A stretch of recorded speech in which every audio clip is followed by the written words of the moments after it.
Thank you so much for joining us for CBN NewsWatch. I'm Ephraim Graham. Ahead today, drivers stranded for nearly 20 hours on one of the busiest highways in the country after a major blizzard hits the region around the nation's capital.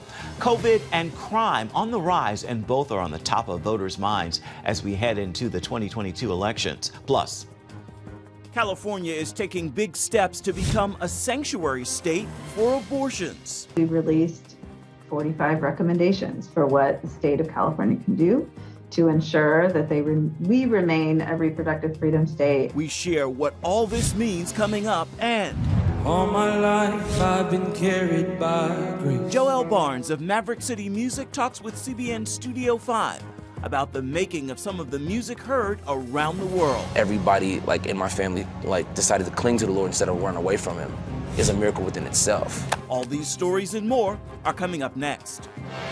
This is CBN NewsWatch. We begin with the blizzard that blanketed Washington, D.C., shutting down one of the nation's busiest highways, leaving hundreds of drivers stranded in the freezing cold, including a U.S. senator from Virginia.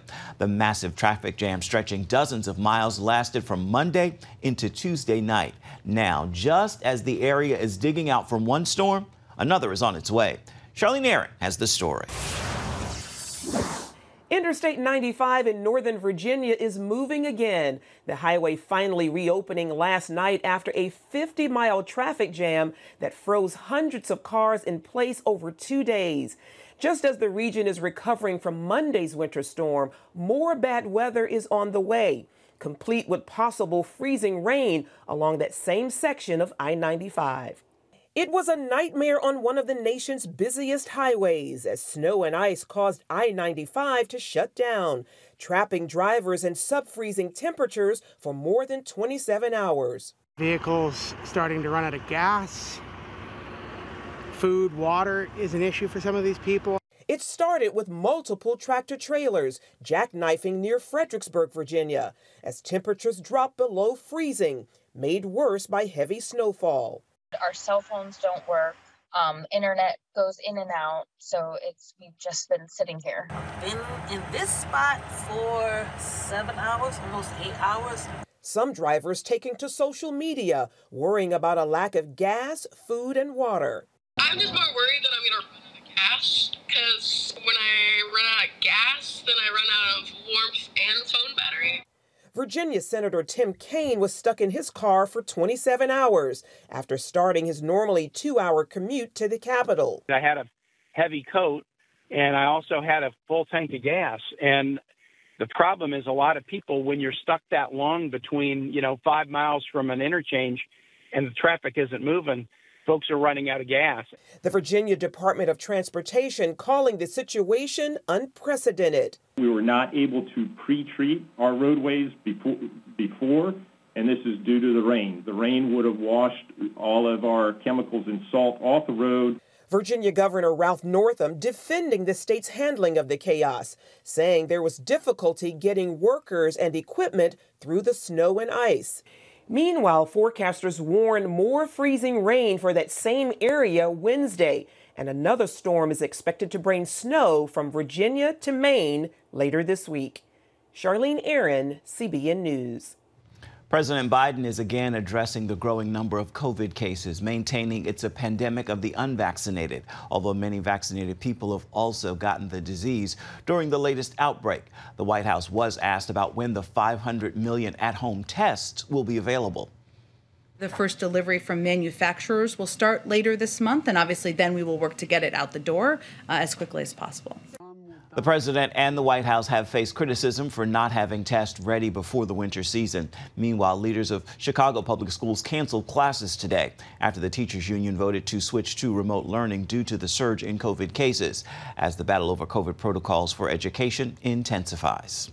Hospitals across the country overflowing when a record number of COVID cases, including children, all while the U.S. today breaking yet another pandemic high, with more than 1 million cases overall Monday. And as CBN's Tara Mergener reports, many of the victims considered too young to be vaccinated. Vaccine boosters will likely start rolling out to even younger Americans now since the FDA expanded emergency use authorization for Pfizer. The agency insists the benefits outweigh the risks. It's more important now than ever for all teens to go out there and get all 3 of their vaccinations. The agency authorizing Pfizer booster shots for 12 to 15-year-olds and urging everyone 12 and older originally vaccinated with Pfizer to get their booster after 5 months instead of 6. We have patients in all age brackets with no medical history. The sickest of the sick that we are seeing now are the patients that are not vaccinated. Pediatric cases are at an all-time high, with 325,000 more children testing positive in the last week. This as millions head back to school despite the surge of Omicron cases. I'm just worried, really worried for my kid because he has asthma and I have cancer. So, it's like a double whammy because if he get it, I'm going to get it. Children's hospitalizations are up 60% over the week before.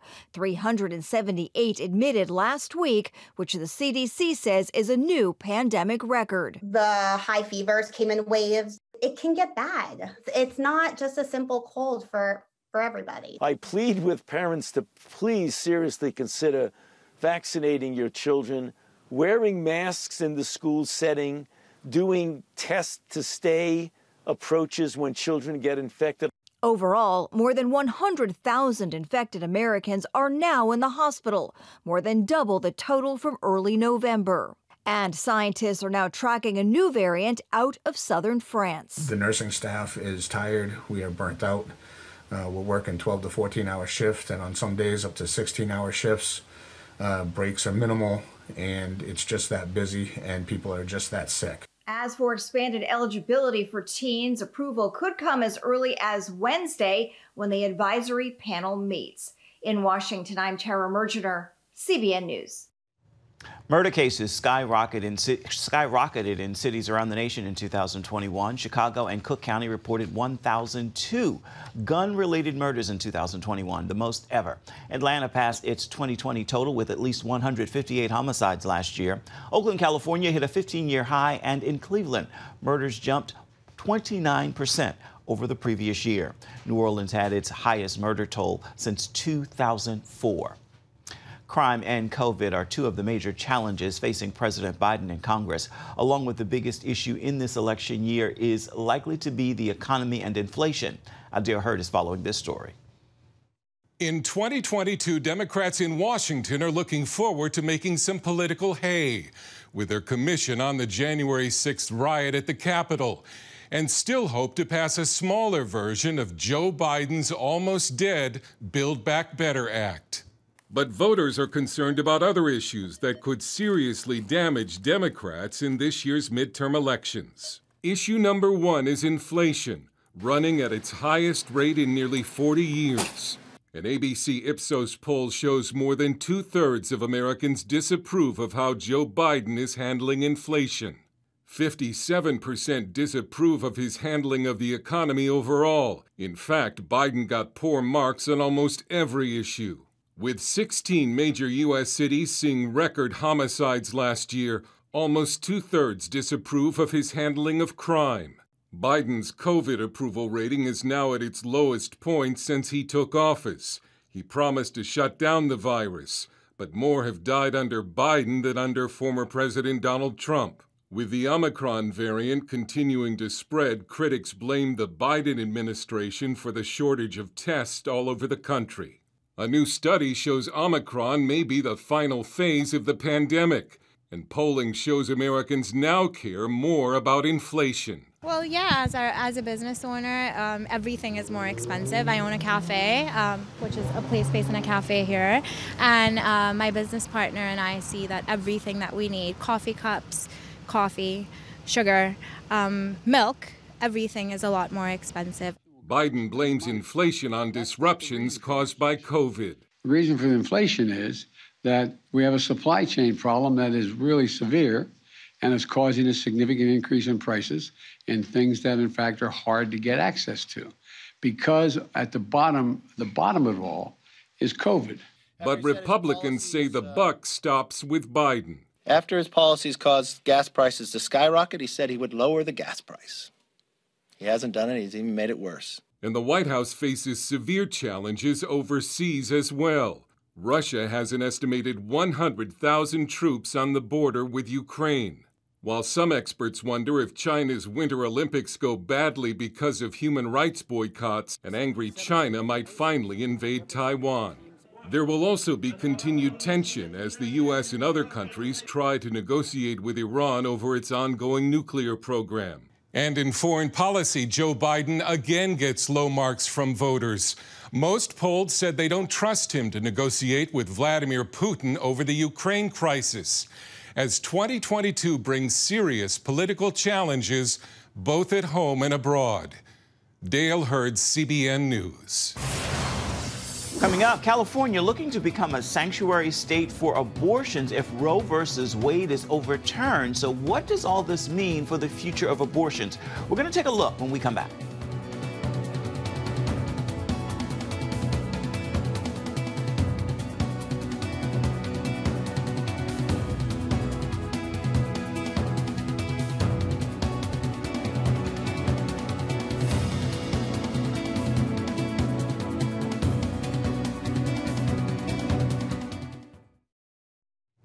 The Supreme Court heard oral arguments last month in the Dobbs versus Jackson's women's health care case.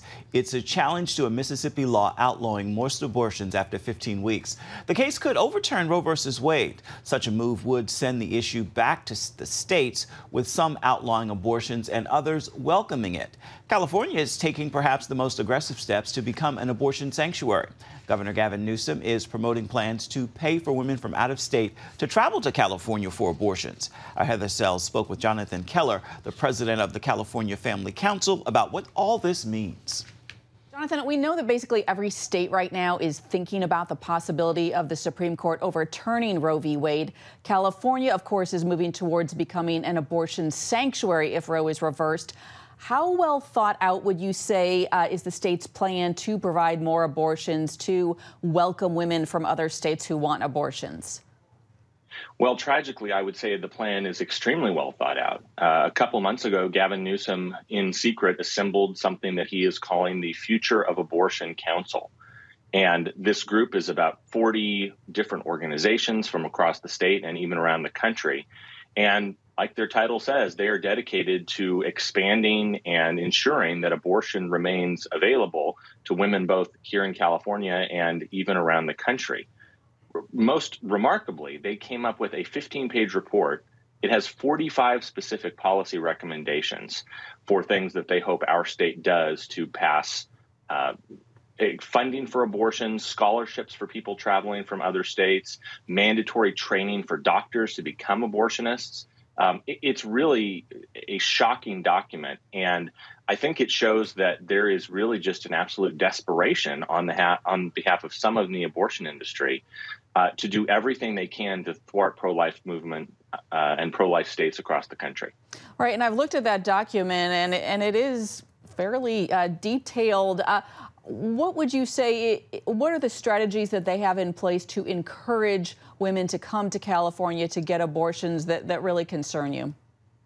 Well, maybe the most remarkable, the headline that I think has gotten a lot of notice, and we saw last month, it was a little bit of a controversy. My phone was ringing off the hook when we simply reported on the scholarship angle of this. Right now, California has a budget surplus. And Gavin Newsom has openly said that he wants to use that budget surplus not only to make abortion free in the state of California for California residents. He's actually talking about making it free for anybody in the entire country who comes here. But one of the points they note in the article is if you live in Mississippi or Alabama or Texas, Georgia, I mean, there are a lot of states that are very far away from California.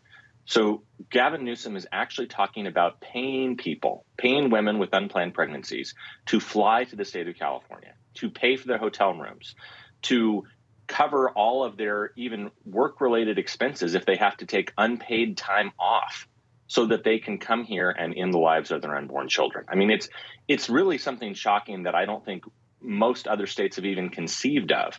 And the one glimmer of hope, when I shared this story with even some of my pro-choice friends, even they seem to think that this may be a bridge too far. They asked, well, what are we doing in California to address the homelessness issue or the drug epidemic or rising crime? Why does Gavin Newsom think paying women to fly here to get abortions is a good use of taxpayer money? But at this point, that's what he's trying to do. Wow. I also noticed that the council says it wants to support efforts to collect data. But for years, of course, California has not released its abortion data to the CDC. Do you see this changing? Well, sadly, not under this president and not under this current administration. When you have people at the federal government bureaucracy level that tragically, I think, seem to really weaponize and wield data in ways that only benefit them, I think that you're not going to see very much real solid transparency when it comes to abortion data. As you mentioned, California is one of only 3 states in the nation that does not report our numbers of abortions to the CDC. I think California does want to start collecting that data, but I don't think they want to do it in a way that is going to be transparent and helpful to pro-life advocates. I think they're going to try to use it as a way to find out where there are, in their words, bottlenecks, ways that they can try to streamline and expand the abortion process even farther. Really incredible that we don't have better numbers. You have said that you would like to see people of goodwill coming together from across the political spectrum to provide for families with unplanned pregnancies. Are you seeing that happening? Are you doing anything to make that happen? Well, we're not seeing it yet, but at our organization, California Family Council, and our website, californiafamily.org, that is going to be one of our big policy objectives for this next year, is at least trying to get the legislature to realize that there's more than one way to care for women facing an unplanned pregnancy. And in fact, the best way is to not encourage that woman to end the life of her child, but it's to actually provide a support system, a network, opportunities for her to parent that child in a loving home. Jonathan Keller with the California Family Council, thanks for your time. Thanks, Heather. God bless. Still ahead, we're sitting down with Joel Barnes, one of the leading voices of the group Maverick City Music. We'll get the inside look at the making of miracle music next.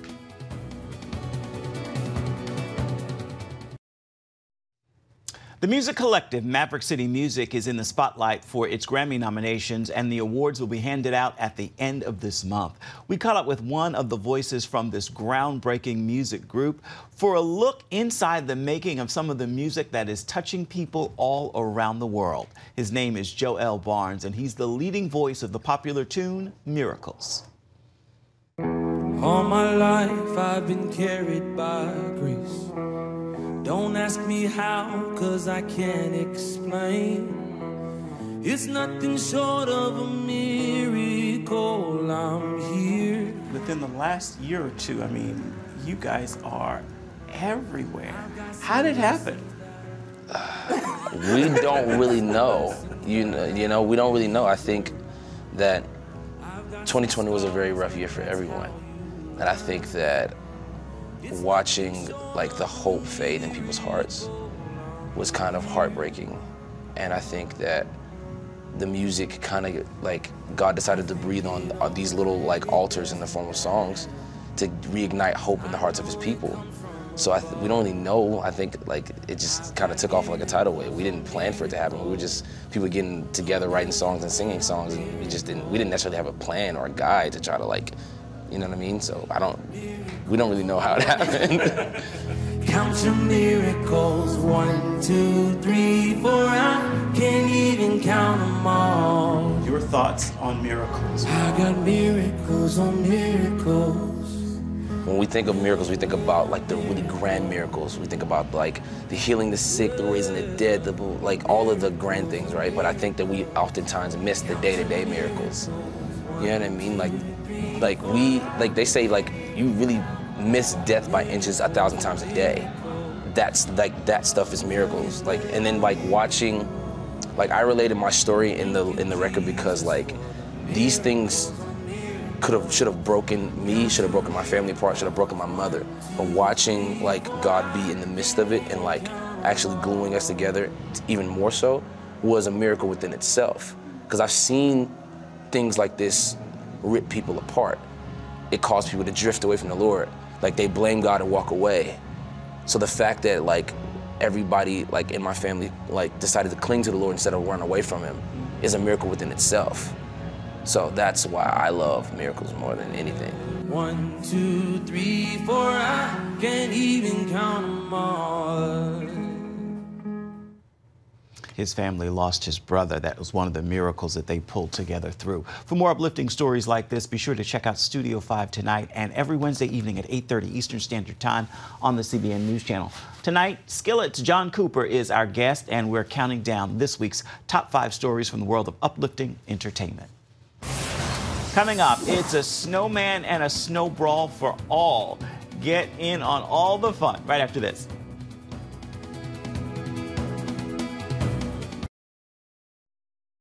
Watch breaking news, in-depth exclusive stories and programs from health to entertainment you won't find anywhere else. The CBN News Channel, a perspective you can trust. Enjoy credible news reporting from around the world. Discover inspiring programs and stories of hope, all in one place from a Christian perspective. The CBN News Channel, a perspective you can trust. To watch the CBN News Channel, download the app or visit cbnnewschannel.com. Well, the weather outside is fightful, and this snowball brawl was quite delightful. Dozens of people descended on the nation's mall in Washington, D.C. after the winter storm. The snowball warriors split into 2 sides and pummeled each other with snowballs. Then there's this. People in Blue Ridge, Georgia started building their own snowman colony when the winter storm dumped loads of snow. Some news reporters even got in on the fun, building their own snowman on the hood of their news van. Time now for your Wednesday word, and today's word is joy. Know this, the joy of the Lord allows you to be at peace even in times of pain. His joy is not tied to your condition. It's tied to your position in Him. And He came that your joy would be full. With that word, make today a wonderful Wednesday. That's a wrap for this edition of CBN News Watch. I want to remind you, you can always find more of our news programs on the CBN News Channel as well as online at cbnnews.com. We'd love to know what you think about the stories you've seen here today or any day. You can email us, newswatch@cbn.com, and reach out and touch us on Facebook, Twitter, and Instagram. Hope you'll join us again right here next time. Again, I encourage you to make today a wonderful Wednesday. We'll see you right back here tomorrow.